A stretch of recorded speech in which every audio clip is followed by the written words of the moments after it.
Hi hello നമസ്കാരം. ഇന്ന് നമുക്ക് ലെമൺ ഡേറ്റ്സ് പിക്കിൾ ഉണ്ടാക്കാം. ഇത് നമ്മുടെ ബിരിയാണിയുടെ കൂടെയൊക്കെ കഴിക്കാനായിട്ട് ഭയങ്കര സ്വാദുള്ളൊരു പിക്കിളാണല്ലേ. അപ്പം ഇതുണ്ടാക്കാനായിട്ട് ഞാൻ എടുത്തിരിക്കുന്നത് 250 ഗ്രാം നാരങ്ങയാണ്. ഈ നാരങ്ങ നന്നായിട്ട് കഴുകി വൃത്തിയാക്കി തുടച്ച് എടുത്തിരിക്കുവാണ്. ഇതിൽ വെള്ളത്തിൻ്റെ ഒരംശം പോലും ഉണ്ടാവാൻ പാടില്ല കേട്ടോ. ഉണ്ടായിക്കഴിഞ്ഞാൽ നാരങ്ങ പൂപ്പിൽ പിടിച്ച് ചീത്തയായി പോവും. അപ്പം ഇതിനെ ഒരു 4 പീസായിട്ടാണ് ഞാൻ ഒരു നാരങ്ങേനെ കട്ട് ചെയ്ത് മാറ്റുന്നത്. പിന്നെ ഈ നാരങ്ങ അച്ചാർ ഉണ്ടാക്കാനായിട്ട് കുറച്ച് ദിവസത്തിൻ്റെ താമസമുണ്ട് കേട്ടോ. സംഭവം പ്രിപ്പറേഷനൊക്കെ എളുപ്പമാണെങ്കിലും അങ്ങനെ ചടപടേന്ന് നമുക്ക് ഇൻസ്റ്റൻ്റായിട്ട് ഉണ്ടാക്കുന്ന ഒരു അച്ചാറല്ല. അപ്പം ഇത് കട്ട് ചെയ്തിട്ട് ഞാനൊരു ഗ്ലാസ് ജാറിലേക്ക് ഒരു ലെയർ നാരങ്ങ, ഒരു ലെയർ കല്ലുപ്പ് ഈ പരുവത്തിന് ഇട്ട് വെക്കുവാണ്. അങ്ങനെ ഈ നാരങ്ങ കഷ്ണങ്ങൾ ഉപ്പിലിട്ട് 3 ദിവസം വെക്കണം. അപ്പം 3 ദിവസത്തിൽ ഒരു പ്രാവശ്യം, ദിവസത്തിൽ ഒരു പ്രാവശ്യം വെച്ചെങ്കിലും ഇങ്ങനെ കുലുക്കി കൊടുക്കണം കേട്ടോ. അപ്പം നാരങ്ങയുടെ നീരൊക്കെ ഇറങ്ങി ആ ഉപ്പൊക്കെ അലിഞ്ഞ് അതിൽ വെള്ളമൊക്കെ വരും. അപ്പം ആ വെള്ളം എല്ലായിടത്തേക്കും ആയാലാണ് ഇത് ഫംഗസ് വരാതെ ഇരിക്കുകയുള്ളൂ. അതുകൊണ്ട് ദിവസത്തിൽ ഒരു പ്രാവശ്യം കുലുക്കി കൊടുക്കാനായിട്ട് മറക്കരുത്. ഇനി 3 ദിവസത്തിന് ശേഷം നമ്മൾ ആ നാരങ്ങയുടെ ഫോം കണ്ടല്ലോ അല്ലേ, ആ വെള്ളമൊക്കെ വന്ന് നാരങ്ങ ഒന്ന് ചുങ്ങിയൊക്കെ വന്നിട്ടുണ്ട്.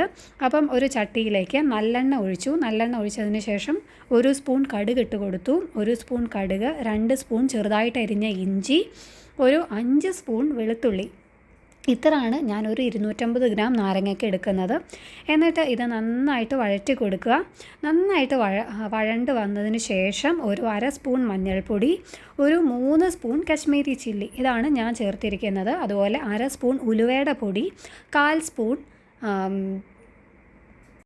സ്പൂൺ കായത്തിൻ്റെ പൊടി. ഇതെല്ലാം കൂടെ നന്നായിട്ട് മൂപ്പിക്കുക, നന്നായിട്ട് സോട്ട് ചെയ്തെടുക്കുക.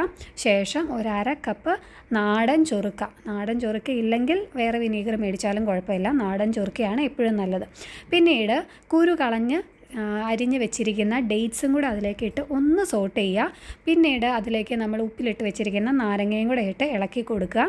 വേണമെങ്കിൽ നിങ്ങൾക്ക് ഇതിലേക്ക് ചാറ് ആവശ്യമുള്ളവർക്ക് ഇതിലേക്ക് തിളപ്പിച്ച വെള്ളം ഒഴിക്കാവുന്നതാണ്, അല്ലെങ്കിൽ തിളപ്പിച്ചാറിയ വെള്ളം ഒഴിക്കാവുന്നതാണ്. ഞാനിതിലേക്ക് ഒഴിക്കുന്നില്ല. ഒഴിക്കാതിരിക്കുവാണെങ്കിൽ കുറച്ചും കൂടെ നാൾ ഇത് കേടുകൂടാതെ ഇരിക്കും. ശേഷം ഒരു ഗ്ലാസിൻ്റെ ജാറിലേക്ക് ഇത് ഇട്ട് കൊടുക്കുക. അപ്പം നല്ല ഉണങ്ങിയ ജാറായിരിക്കണം, അത് പ്രത്യേകം ശ്രദ്ധിക്കണം. അപ്പം ഇതെല്ലാം ഞാൻ ട്രാൻസ്ഫർ ചെയ്തു. ഇനി ഇതൊന്ന് ഒതുക്കിയൊക്കെ കൊടുക്കുന്നുണ്ട്. അത്രയും നാരങ്ങയും ഡേറ്റ്സും ഒക്കെ ഇട്ടിട്ട് 1/2 കുപ്പിയാണ് കേട്ടോ എനിക്ക് കിട്ടിയിരിക്കുന്നത്. നാരങ്ങയൊക്കെ നന്നായിട്ട് അവിഞ്ഞു. എന്നിട്ട് അതിൻ്റെ വക്കൊക്കെ ഒന്ന് ടിഷ്യൂ പേപ്പർ വെച്ച് ക്ലീൻ ചെയ്ത് കൊടുക്കുക.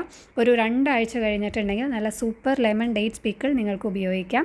അപ്പം എല്ലാവരും ഒന്ന് പോയി ട്രൈ ചെയ്ത് നോക്കുക. നല്ല ടേസ്റ്റാണ്. നിങ്ങൾക്ക് ഗ്രേവി വേണമെങ്കിൽ ഞാൻ പറഞ്ഞ പോലെ ഏത് സ്റ്റേജിൽ വേണമെങ്കിലും തിളപ്പിച്ചാറിയ വെള്ളം അതിലേക്ക് ഒഴിച്ച് കൊടുക്കാവുന്നതാണ് കേട്ടോ. Thank you so much for watching.